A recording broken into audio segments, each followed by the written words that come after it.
Welcome, everybody, to another great episode of the Alford Sports Talk Show. And today we have a wonderful guest for you. We have none other than COO of Flash Weather AI, Jamie Castle, joining us. That's right, the COO of Flash Weather. Hey, if you're ever out in the rain, you think that lightning might be coming, he's going to explain why it's so dangerous and important to have flash weather alerts coming to you, whether playing golf and a lot more. He's going to explain it all to you here on the Alford Sports Talk Show. We're going to have an outstanding time.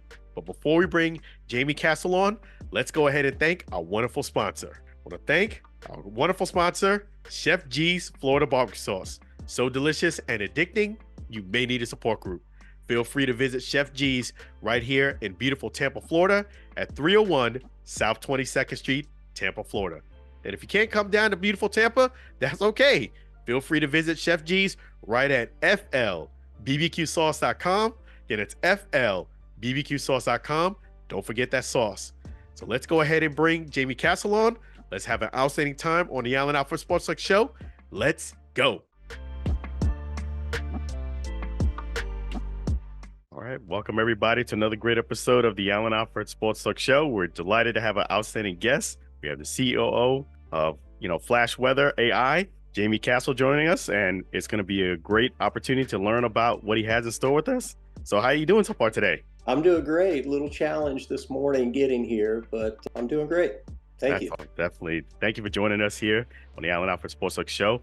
So yeah, you have an outstanding opportunity for golfers and people in general to save lives and promote themselves like in the rain to prevent disaster. Tell us about that. Right. So if I step back a little bit, it goes back quite a few years. The CEO and founder of Flash Weather AI was a individual that I hired out of college. And what was interesting was when I had met him for the first time, I was looking to hire dispatchers for a company that I work for. If you've heard of NetJets. Yes. So wore a lot of hats at NetJets, and I was the chief meteorologist for them. So in other hats, being a dispatcher, I was looking to hire a couple dispatchers. So I was at an Embry-Riddle school down in Daytona, Florida. And the administration said, hey, you may want to talk to this real young guy that's pretty sharp at the Florida Institute of Technology. And I said, well, I really don't have the bandwidth to hire a meteorologist right now. I have a full staff, but yeah, I'm in the area. I'll go ahead and meet with him.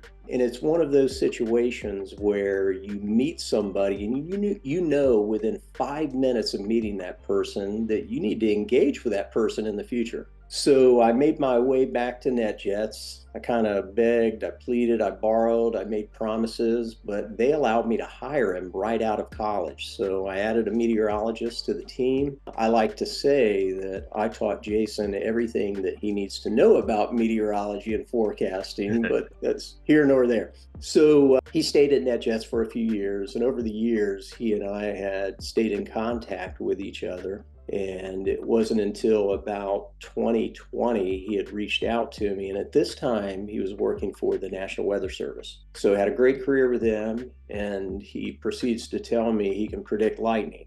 So as a meteorologist to a meteorologist, when you make the statement, because no one can predict lightning, I thought, Jason, that's a bold statement. And I'm afraid that making that statement, you may damage your career with the National Weather Service because no one can do that. And he said, you're not hearing me. I said, I hear you, but you cannot do it. So a few more conversations, he decides to fly up to Columbus, Ohio to see me and show me the algorithm that he had perfected. Took me maybe about a half hour to dissect it with all of his data inputs and how he's processing the information. And doggone it, he figured out how to predict lightning. So it was interesting. All of this data that was available wasn't available until about 2016. What we had prior to 2016, if I had to put it in perspective, it was about 1 foot's length of data. And then after 2016, it opened this wealth of data up that no one knew about. Jason started searching around. He found this data. So the data was there. His knowledge was there. He put it together and developed this algorithm. So the sweet spot for predictive lightning, and let me just say what predictive lightning is. It's not waiting until it happens to move it from point A to point B. We all do that. We can visually look outside and say, hey, in the next 20 minutes, the thunderstorm will be on top of me. No, this is predicting the first strike and the last strike using the algorithm, looking at what the atmosphere is doing. And no one, to my knowledge to this day, is dissecting the atmosphere the way that Jason had figured this out. So he gets a patent on the algorithm. I'm still at NetJets. We decide we need to raise some money. We went the crowdfunding route, which we chose Start Engine, if you're familiar with them, just a crowdfunding website. We raised, goodness, 1.2 million in a matter of 6 weeks. So we kind of set a record with Start Engine. So we're on the map. So predictability at that time, our sweet spot was only 15 to 25 minutes, and we knew we had to hire some expertise to get us further along. So proof of concept was there, we raised some money, we're off to the races. So the original algorithm, it was pretty basic. A lot was trial and error, a lot was picking up your phone and saying, hey Google, how do you write this line of code? And again, you cannot build a business upon asking Google to write your code. So we were fortunate enough to find another fellow meteorologist that not only had an expertise in meteorology, but he also would write code. So perfect match for us. We brought him on, he looked at our code and he said, guys, I can definitely do better. So at the time when Jason and I started, we could only pinpoint one latitude or longitude, so one location to prove that there was predictive lightning at that location. So he mapped out the entire United States. And sometimes it would take us 2 minutes to run this algorithm, sometimes 20 minutes, sometimes an hour, but still we had proof of concept. So this individual, Will, he was able to map the entire United States. And then on top of that, he had processed this data so quickly that we were processing at 500 milliseconds. So we had gone from like a Chevy Chevette to a Ferrari in no time, which was great. So now we had found another individual, and this is where the AI portion comes in, that was working in the grad program at Penn State, and his specific doctorate was tornadic prediction utilizing artificial intelligence, deep learning, machine learning. So we thought, well, wait a minute. If our sweet spot is only 15 to 25 minutes, why couldn't we infuse artificial intelligence in this to get it out further? So we asked this individual to come on board and he agreed. And eventually we will get him back through school to finish up his grad work. And now our sweet spot increased to about 30 to 40 minutes. And that was back in 2021. And I'm proud to say now we're up to an hour. We do have predictability out 6 hours, but 1 hour. So think about what you could do knowing if you would receive a flash alert for 55 minutes from right now that you're going to have lightning in your area. Think about that. Game changer. That's remarkable, and it's a great story how it evolved. And so with this crowdfunding source, is it just to write code, or is it now to make it more user friendly where people can access it? That's a great question. So it's hard for people to digest predictive lightning because you probably never heard of it, correct? Yeah. What we had to do is we had to build a weather platform or a weather dashboard to get the understanding of folks that, hey, here is the weather that you can digest, that you understand. But by the way, we have an algorithm that's infused by artificial intelligence that can predict lightning. So now you really get the ears of folks when you couple those two things together to provide, I'll say, an incredible experience. So right now, our main market or verticals, of course, are golf. We partnered with Golf Genius, fantastic company to partner with. They're a software company at over 10,000 golf courses. So we had a press release with Golf Genius, I believe it was on January 11th. And wouldn't you know, it was just a press release, not a product offering. And we had such a huge response we didn't expect. But we're thankful for that. And the actual product launch with Golf Genius may occur this next week. We're hoping so. But that's just one vertical that we can impact. But if you look at aviation, aviation's a big one in terms of fuel cost savings, flight planning, ground operations, the fueling of the aircraft, the movement of the baggage. Everything's impacted by weather. Also, another big one that we're approaching that's dear to my heart are schools. You think about keeping the kids safe. So, what we've done is we built not only the golf model, the aviation model, but the school model. And we're working now with, hopefully, knock on wood, the contract goes through, but the Beaufort County schools here in South Carolina to bring this to the entire school system in Beaufort County. And that will be a game changer for them because, I feel strongly that we definitely need to protect the children. And this is a way to not only protect them, but create a better experience. Instead of waiting for something to happen and being reactive to it, now we can be proactive and also get them back to the activities they love. No, I did mention first strike and last strike. Let me explain the last strike. So in the past, and you can probably relate to this, that last strike, you routinely wait about 30 minutes until the last clap of thunder, correct? Yeah. And then you resume normal activities. But again, do you know if there's another storm upstream or another one close by that can form that can impact you? So you wait this arbitrary 30-minute number. And again, it's an arbitrary number.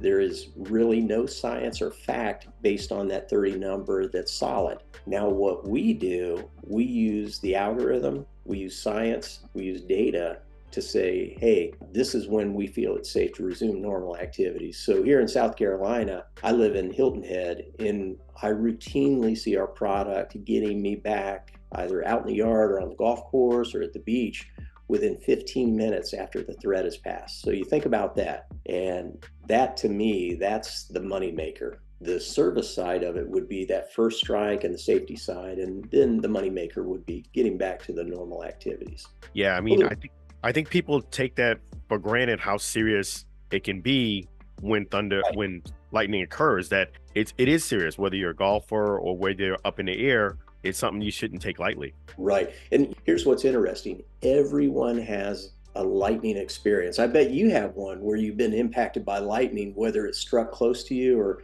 hopefully not impacted a family member, but that's long lasting. You remember that forever. And I remember I had one in Pickerington, Ohio, where I'd moved from a few years ago. And as a meteorologist, you don't want to be outside with these conditions. And it was one of those days where there were tornado warnings going on, or tornado advisories. Better clarify that, just advisories. So I go outside to take a couple pictures, and I see this ominous cloud just to the north of me. And I'm thinking, thank goodness it's to the north. What happens? Crack of thunder with it. It was probably within 3/4 of a mile where it struck, but you feel it inside.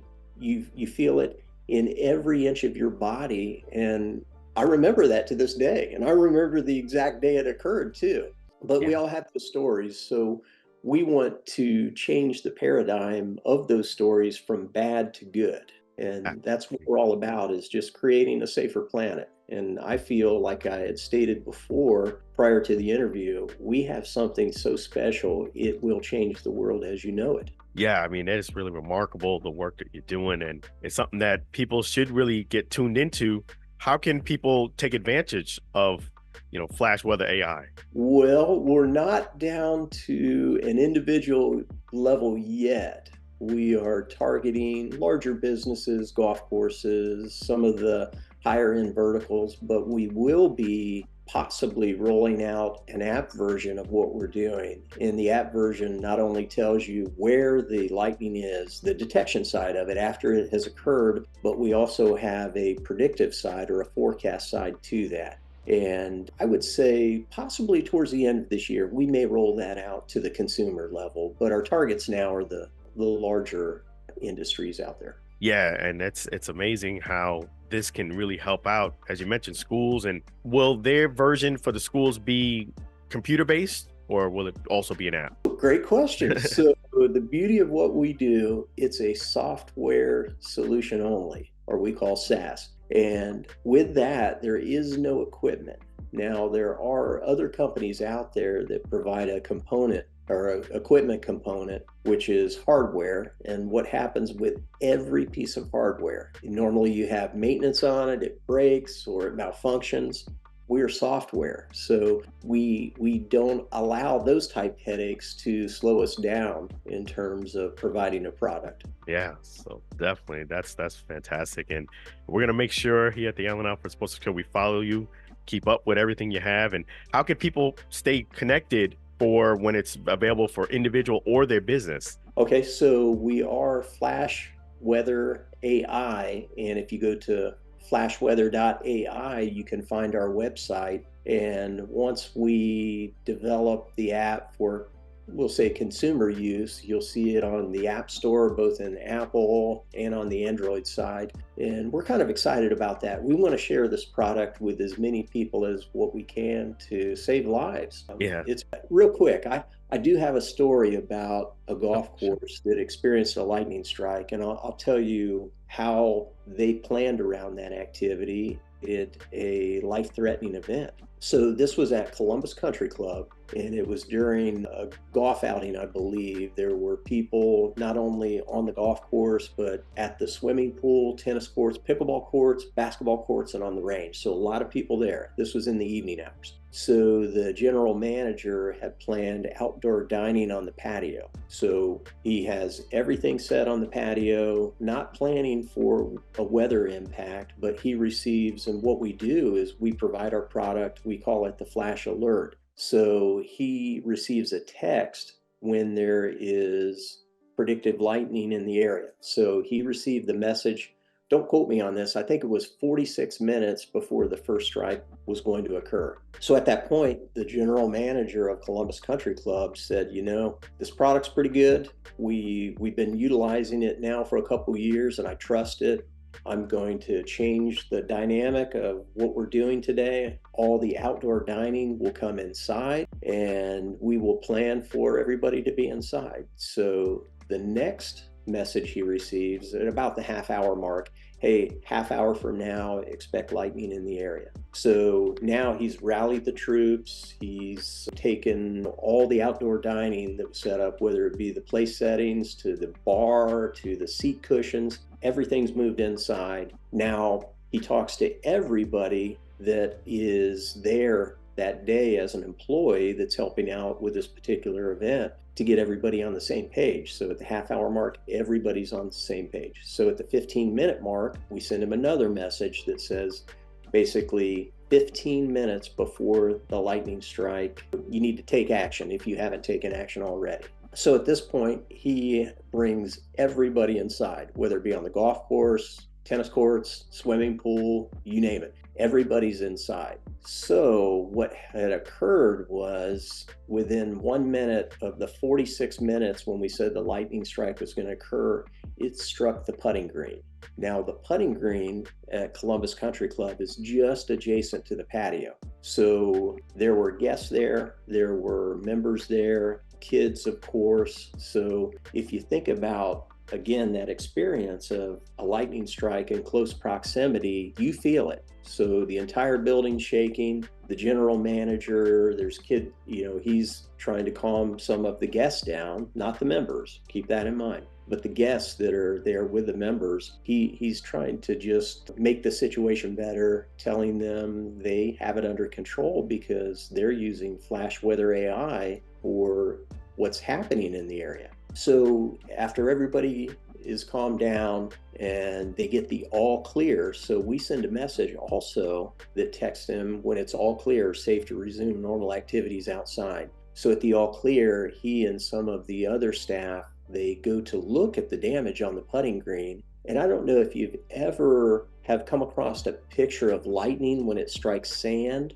or a surface. Wow. Yeah. It looks like a spider web. Hmm. So the putting green, it looked like a huge spider web where the metallic pieces within, the green itself and connectivity happened, it heated those up so much that it scarred the putting green like a spider web. So also with that, they do have flag sticks on their putting green. They're a little bit nicer, partially wood, I think some brass and other metals. And his exact words were, he said, Jamie, there were 7 million toothpicks scattered all over the putting green from the wood that exploded from the lightning strike. And he said the metal, there was the Columbus Country Club logo at the very top. It was distorted, and other pieces of the metal were just blown apart. But what was nice about this situation is there were folks that wanted to leave after experiencing this. And the guest said, well, is it safe to go back outside? And the general manager said,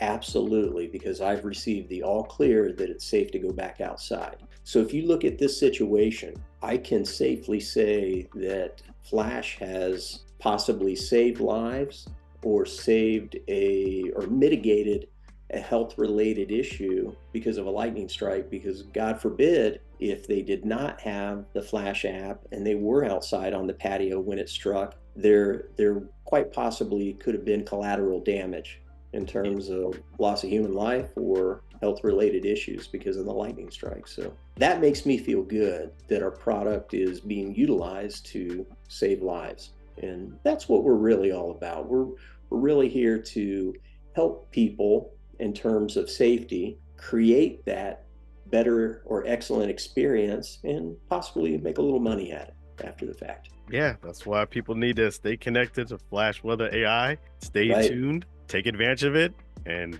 we You got appreciate you it. joining us here on the Allen Alford Sports Talk Show.